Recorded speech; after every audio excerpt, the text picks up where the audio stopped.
The story begins with a small boat cutting through the mist-shrouded waters toward an isolated island, its silhouette looming like a jagged shadow against the setting sun.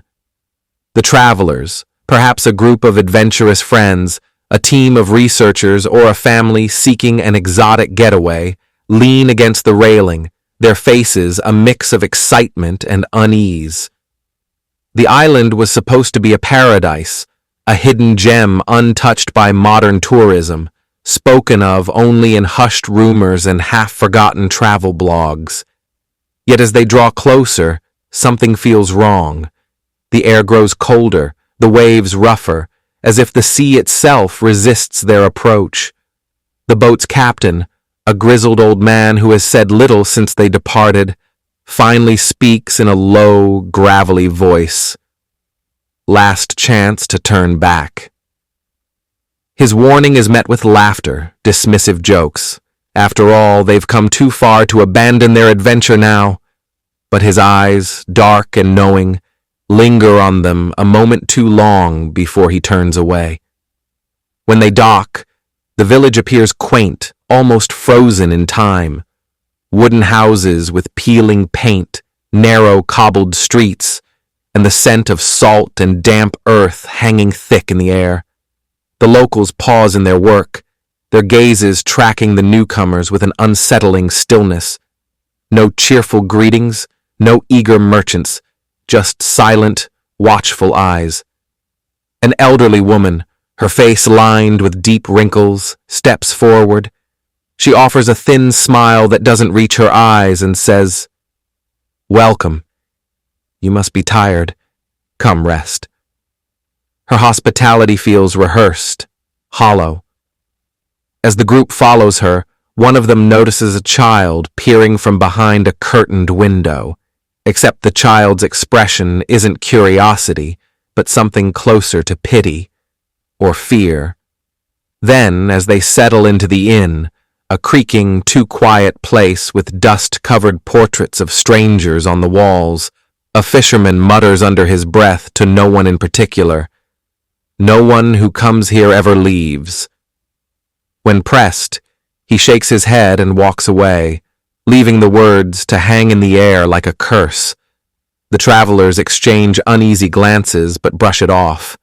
Superstition, they tell themselves, just local folklore to spook outsiders. But as night falls and the village sinks into an unnatural silence, broken only by the distant sound of the tide, one thing becomes clear. This island does not want them to leave, and perhaps they never will. Morning light spills over the island, but it does little to warm the air. The travelers wake to the scent of freshly baked bread and the distant murmur of village life.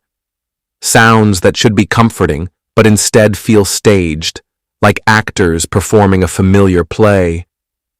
The innkeeper, a gaunt man with hollow cheeks and a smile that never quite reaches his eyes, serves them a lavish breakfast, thick slices of dark bread, preserves made from berries they don't recognize, and a bitter herbal tea that lingers unpleasantly on the tongue. "Eat," he insists, watching them too closely. "You'll need your strength."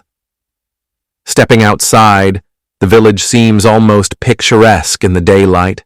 A cluster of weathered cottages with flower boxes under the windows, a narrow marketplace where vendors sell handcrafted trinkets and dried fish, and a well at the center where women draw water in silence. But the longer the travelers linger, the more the cracks in the illusion show. The villagers move with an eerie synchronicity, their routines too practiced, their laughter just a beat too late, as if they're remembering how humans should behave rather than living it. There are no children playing in the streets, no arguments, no stray dogs nosing through the alleys, only the same quiet, watchful presence wherever they go.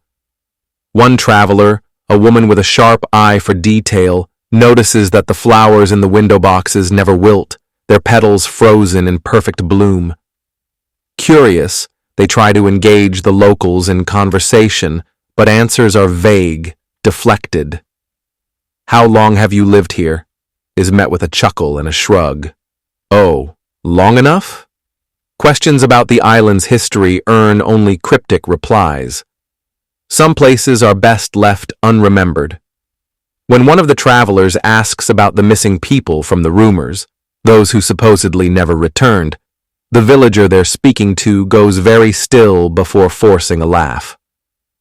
"Stories to scare tourists," he says, but his fingers twitch toward a charm around his neck, something old and carved with symbols they don't recognize. As the group explores further, they find a small chapel at the edge of the village, its wooden door slightly ajar. Inside, the air is thick with the scent of burnt herbs and wax. The walls are lined with names, hundreds of them, scratched into the wood or written on yellowed parchment. Some are fresh, others look decades old. At the altar, a single candle burns, its flame unnaturally steady despite the draft. One of the travelers reaches out to touch the carvings, and the moment their fingers brush the wood, a gust of wind slams the door shut behind them. The candle snuffs out.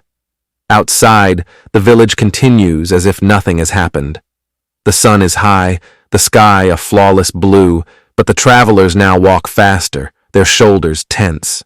They regroup at the inn, comparing notes in hushed voices, the missing names, the too perfect flowers, the way no one seems to age. One of them jokes weakly, "Maybe we found the world's most dedicated cult of method actors." But no one laughs. That night, as they retire to their rooms, the village falls into a silence so deep it feels deliberate. No creak of floorboards, no rustle of wind through the trees, just a heavy, waiting quiet. And then, just before sleep takes them, the faintest sound slips through the cracks in the walls, a whisper, or maybe a sigh, in a voice they almost recognize. "You're staying, then?" The night had been restless, filled with the kind of silence that presses against the eardrums, a thick, smothering quiet broken only by the occasional creak of the old inn settling into its bones. When morning comes, it arrives sluggishly, the pale dawn light filtering through the threadbare curtains like a reluctant intruder. The group gathers in the common room, rubbing sleep from their eyes, exchanging uneasy glances. Something feels off even before they realize what it is. "Where's Daniel?" The question hangs in the air, sharp as a blade. Daniel, the most outgoing of them, the one who had joked just yesterday about writing a travel blog to dispel the island's creepy reputation, is nowhere to be seen. His room is empty, the bed neatly made, as if no one had slept there at all. His backpack sits untouched by the door, his phone still charging on the nightstand.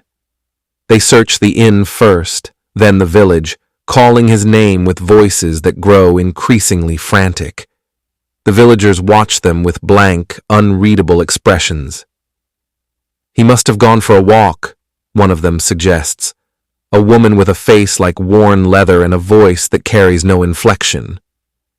"People do that here. They walk, and sometimes they find what they're looking for."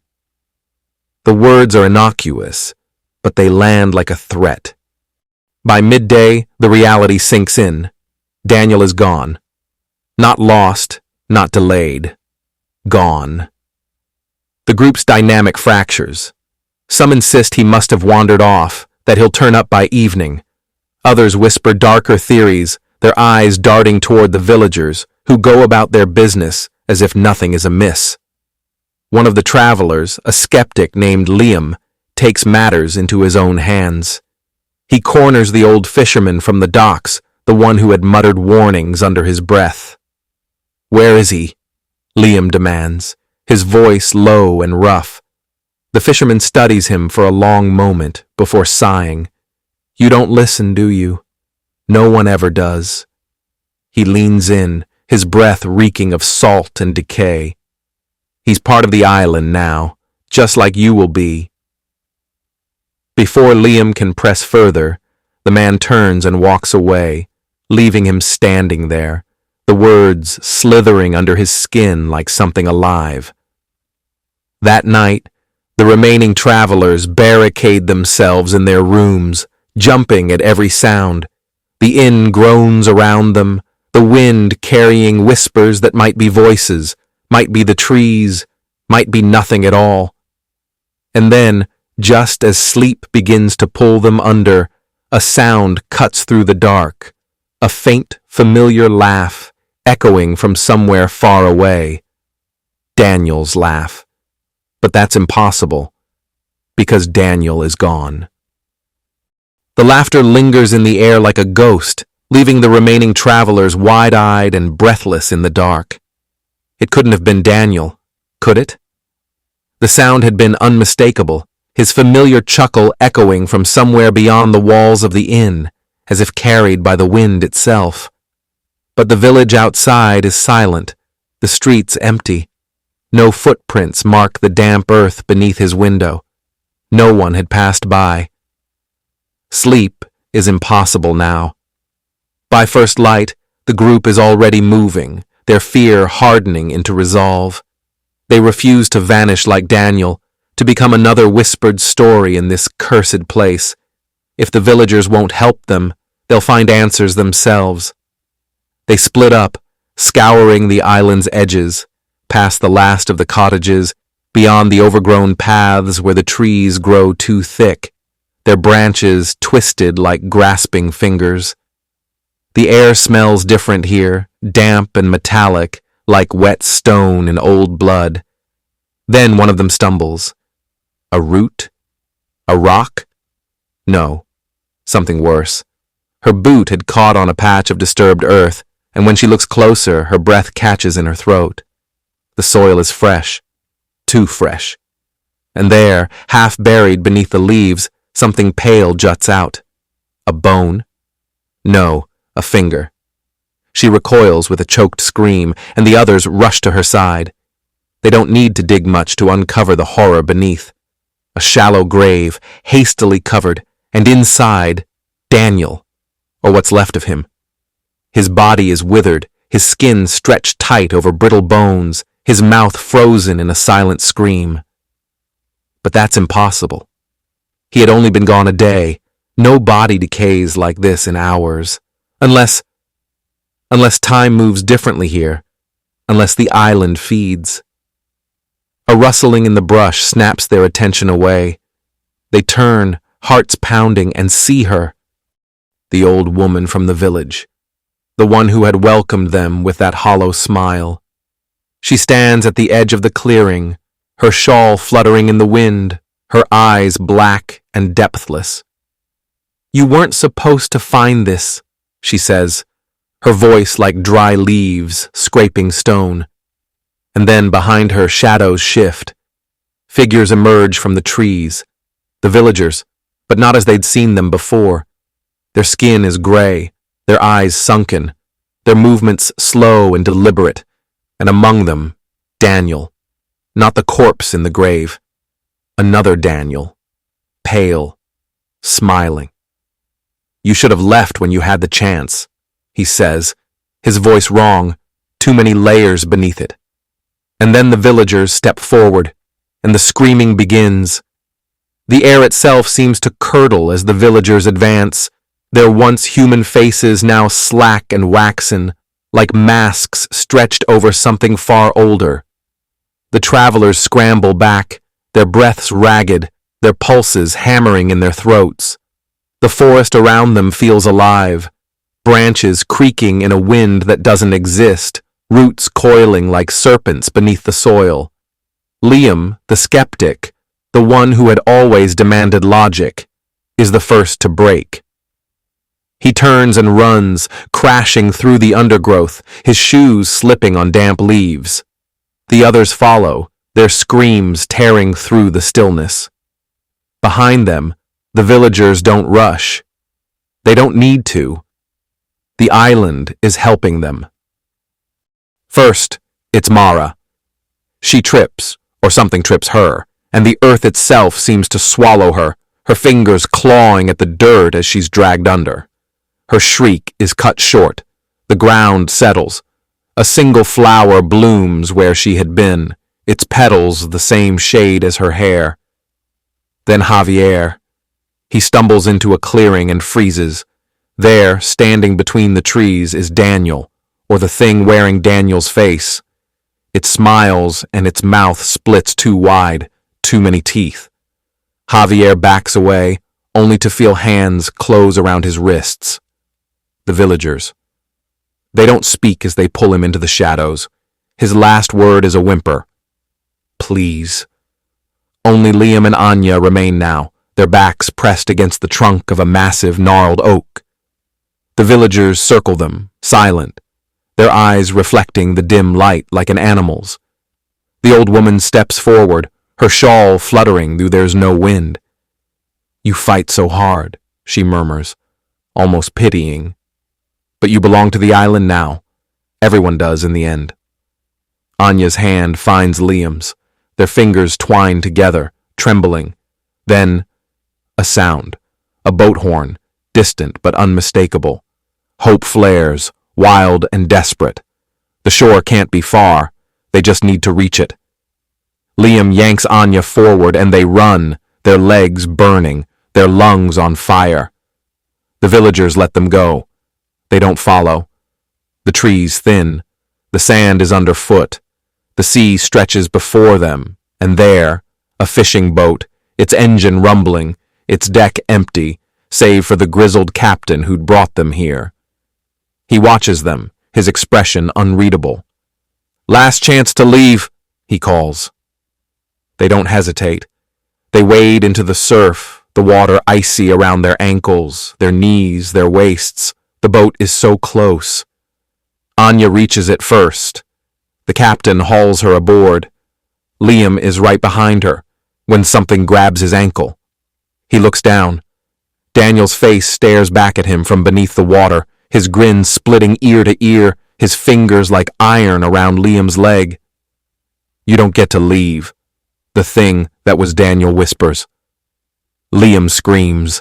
Anya reaches for him, but the captain is already pulling away, the boat's engine roaring to life.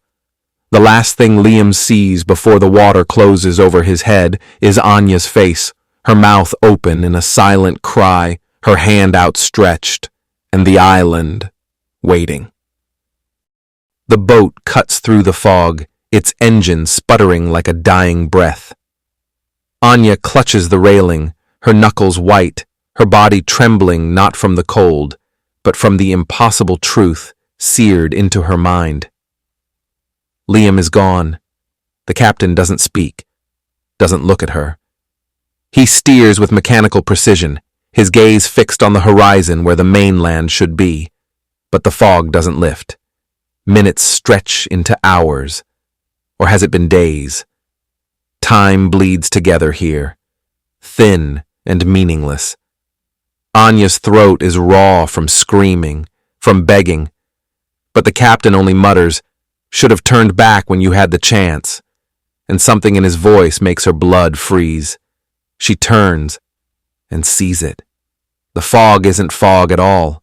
It's smoke, thick, cloying, reeking of salt and burning flesh, and through it, the outline of the island emerges again, its jagged cliffs looming like a predator circling its prey. They never left. They've been sailing in circles, the water itself conspiring against them. The boat grinds onto the shore. The villagers are waiting. They stand in a silent row along the beach, their faces blank, their hands clasped. At their center stands the old woman, her smile widening as Anya staggers onto the sand. "Welcome home," she says. And then Anya sees him. Liam. But not the Liam who was dragged under. This Liam is dry, unharmed. His eyes are darker now, his smile too calm. He steps forward, takes Anya's hand. His skin is cold. "You understand now, don't you?" he murmurs. "There's no leaving. There's only staying. Forever." She tries to pull away, but his grip tightens. The villagers close in. Their hands are gentle as they lead her up the path, toward the village, toward the inn where it all began. The door creaks open. Inside, the table is set. A feast waits, steaming and rich. The others are there too, Daniel, Mara, Javier. They smile at her, their eyes gleaming with something that isn't quite human. "Sit," says Liam, pulling out her chair. "You must be hungry." And as Anya looks down at the plate before her, she realizes the meat is still fresh, the wine is already poured, and outside, the sound of another boat approaches. Thanks for watching. If you enjoyed this video, hit that like button, subscribe, and ring the bell for more. Let me know your thoughts in the comments. I'd love to hear from you. See you in the next one. Bye for now.